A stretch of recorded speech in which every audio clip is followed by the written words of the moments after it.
Hello, welcome back to the Ideal Home Show YouTube channel. I'm Louise Gookie and I am here once again with the wonderful Vikkie Lee, aka the Carpenter's daughter. Now, if you have seen our last chat, if you haven't, go and have a look.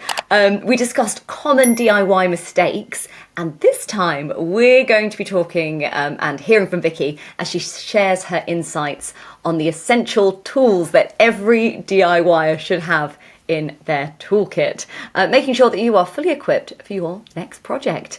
Vikkie, thank you again for joining us. Thanks for having me again. How's it all going? Still good? It's I'm absolutely loving it. I've been doing a lot of chainsawing this week, delving into new tools, which I assumed would be scary, but it's not the biggest of chainsaws. So I've been starting small, making myself safe, making little sawhorse, log cutting sawhorses. And then I'll be back indoors, doing some essential things like installing a TV on the wall. And yeah, I'll save that for a rainy day. Yeah. We'll have to check out your Insta and your YouTube to have a little look at that as it's going along. All right, so you mentioned chainsaws. I'm guessing that's probably not the first tool that people should get. No, definitely not. But if we were looking at building that sort of essential toolkit, what are the top tools that you think that everyone who's about to embark on a DIY journey should have? What are some of the essentials? Well, I think when someone's starting out, I'm amazed that so many people don't have a handsaw. And so I would put handsaw, basic things like handsaw, hammer, and absolutely put those on the list. But they're quite boring. We all know about that.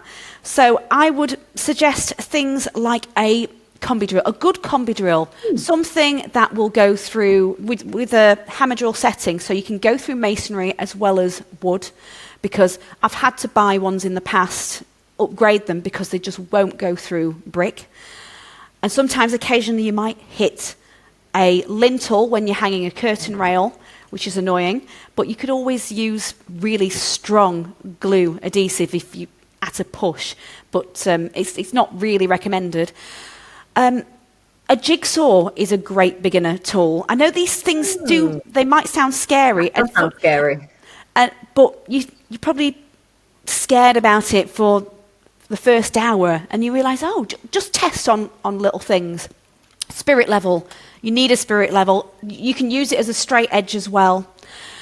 I've already said combi drill. Yeah. A router, which is probably going a little bit more advanced, but a router, you can buy little different profile bits to it where you can trim off protruding things. You'll know that when you'll have to buy that. Yeah, exactly. Yeah. Multi-tool. Or even a little Dremel multi-tool. So a multi-tool is an oscillating tool where you can add little different attachments to it, which is very handy because you can add chisel bits to it, angle grinder type of bits instead of buying an angle grinder. That's got me out of a few sticky moments, just chopping off a bit of a skirting board. Yeah. I'm trying to think of anything else, because I can't see my workshop at the moment. I'm sure more will pop. Oh, we've got another one. Yes, a right angle. So it would be, it's like let's say it's a ruler, but it's a right. Well, you used to get them, right angle like that. In your square case, like yes. Yeah. Yes. So like that, but large with a lip, so you can offer it up to some wood to get accurate cuts. I can't live without that. And when I first started building my toolkit, I bought a circular saw, which is quite large, but you can get a compact one that won't cut as deep, but it's so lightweight, it's less intimidating. Just you can use it for sheet material as well, as long as you've got your straight edge that you've used, and you can use its tracking guide. You can get accurate cuts. So if you don't need accurate cuts, you can get away with a handsaw. But if accurate cuts are needed, if you're trimming off the bottom of a door, you can use your compact saw. So there's lots of little things, but you'll know as you go. As you go along. Were there any that you learned very, very quickly? Or perhaps, you'd never heard of, and you were going along going, oh, I need this, I need something to do this. And you were like, oh, I wish I'd had that at the start. I wish I knew it existed. Well, I think the router, to be honest, because it's funny that, and now when I say router, I always get a router and a router mixed up. Oh, that's where my head went when you said that. I was like, why do you need a router for? Or I often get lintels and lentils mixed up these days because I didn't before because I didn't know what one was. Sorry, I've completely forgot the question. I was just saying, when you first started, was there anything that you just gone, oh, I wish I had that, or didn't know it existed? Like we said, that's where we got onto that. Sorry, back to the beginner toolkit, which made me think about the next one.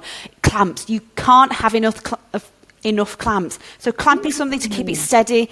You'll see footage of me trying to hold something steady, and it's just clamps. Absolutely essential. But it made me think of the next one.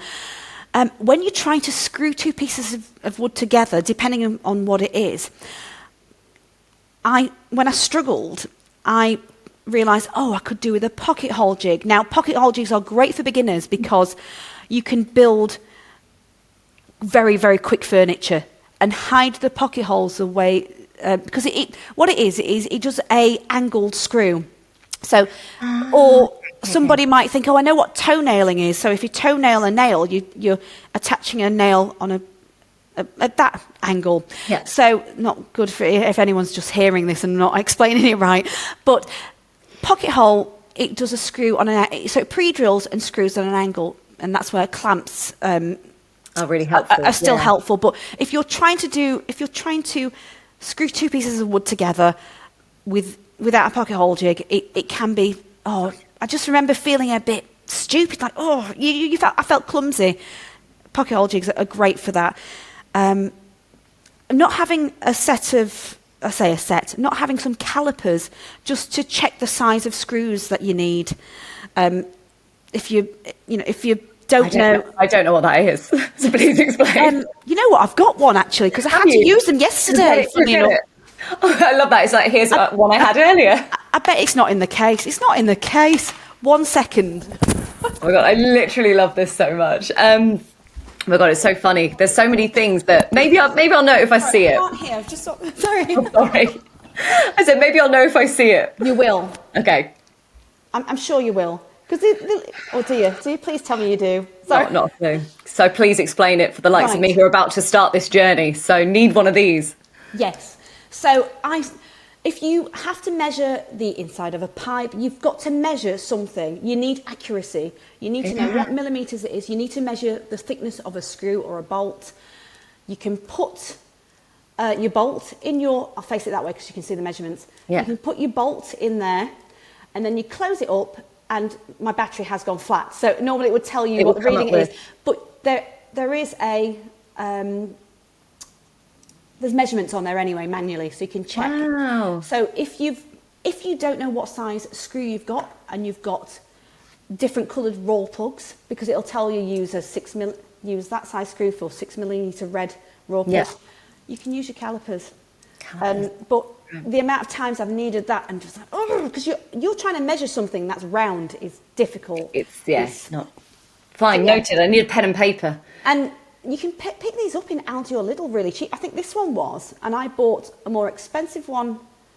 Well, it was probably only £2 more on Amazon. But yeah, I'm sure this was from. I just saw it in the sweet. I call it the sweetie box aisle. That random aisle, yeah. I bought this as a spare because I thought if I lose the other one, and I lost the other one. Well, that's actually leads me on to my next question, which is about spending money on these things. We're naming all these things. It's expensive enough redoing the house. Would you recommend, or how do you decide, should we say, between investing in those sort of more expensive higher end tools or just going budget friendly? How do you make that choice? Well, I have to ask myself, how often am I going to use this thing? So if it's something that's it's really expensive to get one that lasts, and I know that I won't use it that much, and I've only got a certain budget, then I will probably buy a cheaper version and see how I get on. If it breaks and I know I like it, then I'll go for a better one. Like I bought a very cheap mixing paddle. Now, I've always used a paddle on a combi drill, which is cheap and cheerful, but when it came to having to do my self-leveling, I knew that we were going to go through bags and bags, didn't want to have to run out of battery power, didn't want the motor on it to burn out. So I just bought this £35 one, which did the job. I did see some bad reviews on it to say, oh, it doesn't, after a while it doesn't work. And I was like, I'll deal with that. Yeah. But you've just got to know how often you use something and think, right, it's about time. And just from experience you'll know to start buying carbide tools, so better steel products that won't wear out. So you might buy a paint scraper that's carbide tipped, so it's going to last. If you buy a paint scraper that it will start to get blunt, unless you know how to keep sharpening your tools, then it's not going to be that important to you. Focusing on a brushless motor in a combi drill. The drills only have so much life, but they're meant to wear out a lot less, or not as quickly. And I've had combi drills that have started as a spark and die on me. So the other thing is having a combi drill that has enough torque, it's got enough power, because I've had things in the past where I think, oh, it'll do, but then I've used somebody else's thinking, wow, I need that. That's because you're putting so much muscle power into something and struggling.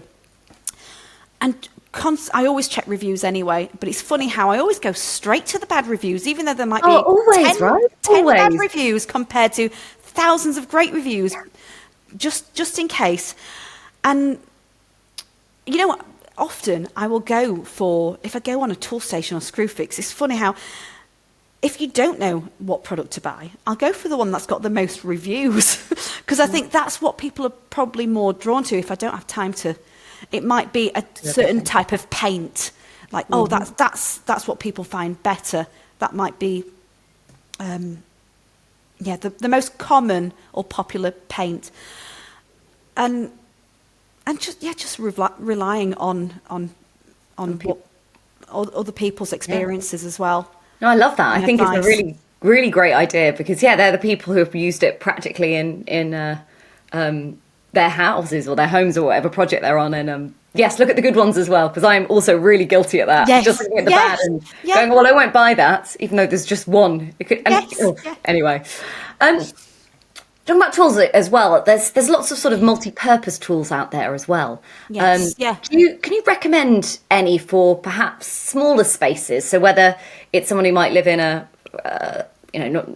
redoing a farmhouse, maybe we're in a flat, they don't have space for all these tools and equipment. Are there any multi-purpose tools that we can have that are actually super handy around the home?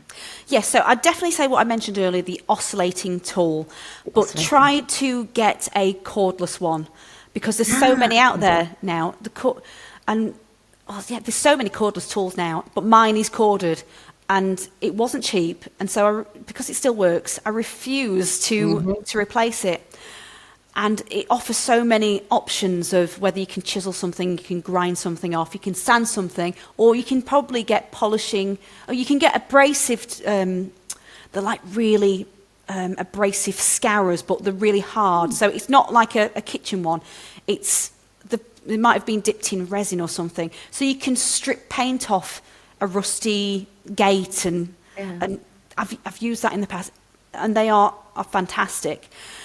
One thing I'm the person that loves DIY. My husband is not so keen, and I always find him opting for this small one called, it's not sponsored, but in fact I did get it gifted years ago, so I just want to put it out. There are plenty of them out there, though, in different brands. But it's called a Works slide driver, and we actually used it when we lived on a narrowboat for 2 years, between buying this house. We didn't have our big tools, and it was so useful. My husband always picks it up, and so it's got a little turning thing on it where you can turn it to change different drill bits very, very quickly, and you don't have to root for it. That is great, and I'll often find myself using that, because you don't want to keep carting too heavy things all the time. There was some, they also have, and I'm sure lots of different brands have different versions of this sort of thing, where you get 2-in-1 tools. Works do a jigsaw / reciprocating saw. I think it's called a slide driver, a switch. Oh no, so they've got another combi drill thing that does that. But it's a jigsaw and a reciprocating saw in one. So try to look for something that has more than one function. And then you won't have to keep swapping them over. And I just love it. If my pet hate though is, why don't they all bring out, or why can't it be the law where all brands are forced to have the same battery? Because I'm not loyal to one battery, and it's just like the phone. It's like phones. It's like everything, isn't it? It's like, you have to use the same. And it forces you to buy other people's tools. And I've got a lot of different tools, and I prefer this particular tool, but then that brand has brought this thing that I need. And like, why can't you bring that out? And it's so, yeah, keeping to the same system would be it'd be so much beneficial, because I must have 5 or 6 different battery chargers in there, and it takes up space. So much space. Now that's and I know everybody agrees. So why can't it be the law? One day, that's when we start a petition to get into Parliament. Talking about that storage then, just before we finish, do you have any tips about storing your tools and keeping them in good condition so they can last? Well, right now, you would not want to see my workshop because it's in a conservatory and it's an absolute mess. But back in the day when I did have a home for everything, it was bliss. Now, if you looked up, I do have a video that took off, and it amazed me how it took off. It was just, my workshop was a shed. It was a large shed, and I can't remember what it was called, but it was something like tool organisation. It might have been 16 quick tool organisation tips or something like that. It wasn't sponsored. I did it all on a budget. So I found every piece of scrap bit of wood it's amazing what you can do. Just fixing angled pieces of wood between the spars in a shed, so you can put your silicone holders in there, or just even the roof in a shed, just screwing pieces of wood so you can hang up your long clamps or your spirit levels, and just, it's just so important to have a home for everything, because you'll find it so much more efficient. Or you could try and store things in boxes under the bed. I know it's not everybody's got space for it, and I appreciate that. And I certainly haven't given myself time, because I don't want to have a workshop in a conservatory. So at the moment, I've been just working outside doing bits and bobs. So just try to, if you go on Pinterest, you'll find so many different ways of storing that particular thing. But offcuts are really handy, just to design something. A tool wall, having a tool wall, just screwing a piece of wood inside your shed, excuse me, that's right, and just screwing some hooks on there, even some nails, and you can hang some of your most used hand tools and draw around them, so you know when you take them away, you can put it back. Or I used to just take a photo of it, so I knew what went where, and they're just easy to grab. There's lots of other things that you can do. The juices are flowing. I'm like, I did this and I did this. Oh, I love it. Share them. We need this. Under your workbench, or you can use an old kitchen worktop. Yeah. And you can just screw that to the back of your shed wall by having a piece of a batten, so it's trapped there, and some spindles underneath to keep it upright. But underneath there, you can buy these they're called IKEA Trofast plastic containers, and they've got lips on them. I'm sure you can find other things, but if you screw a couple of pieces of wood underneath, you've got something to suspend. It keeps you've created a drawer. So you've got a drawer to put things in. I'm trying to think. I did all sorts of things. And another thing, I used to think they were flimsy, but it was my husband's suggestion, because he used to have it in his bedroom. Those twin slot shelf system, and it's just metal tracks, and you've got like arms or bars that you slot in. I can't show you an example. It's not in front of me, but the point is, these shelves, you've got to put your piece of wood on top of the arms, and you'll see them in a lot of office spaces, but they are really robust and they carry a lot of weight, and you can move them to any configuration you want. So shelves, if you find your workshop or your workspace is constantly changing because you keep buying new tools, you can keep adding more to them, and they're not dear. So search twin slot, and you'll find there's probably other names, but most stores, DIY stores, do them. I love them now, and they've never ever bent or collapsed. Really? Oh, well, there you go. That's a testimonial for them right there. I love that. I'm trying to think of others. That's probably enough for people to get by on. Started. It's about creating that space for them, isn't it? And then, like you say, you can adapt it as and when you need. Vikkie, thank you so much for all of your advice and tips. I think it's so helpful to hear from someone who's been through it, and to get that little kit together to start with. So thank you for joining us. Thank you, of course, to everyone watching, and don't forget to like, subscribe, check out more interviews as well. Vikkie, if you've not seen Vikkie's first interview with us, a previous one, then go and check that out as well. We're talking about mistakes and how we can avoid them, and of course more interviews from the Ideal Home Show YouTube channel right here. Vikkie, thank you so much. I can't wait to chat to you again in the near future to find out how it's all going. But I really appreciate it. And have a fantastic day. And I'll be checking out your socials later to see what you're up to. Thanks for having me. No worries. Thanks so much. Bye. Bye.